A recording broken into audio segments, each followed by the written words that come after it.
Welcome to Tarsa version 2. We are here with a big update and lots of new exciting features.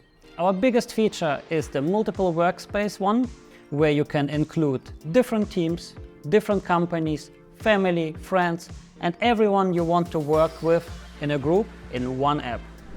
Our second biggest feature, the database update. You cannot see it, but it feels smoother and faster. Everything should be more snappier. Now you can even include own categories to all your tasks. For example, website tasks, personal development tasks, and others. Use emojis or icons, everything what's needed that you have a good experience. We have introduced 4 new languages, so now we have in total 8 languages. English, Spanish, German, Italian, Portuguese, Polish, Ukrainian, and Russian. This way you can even work with more people together.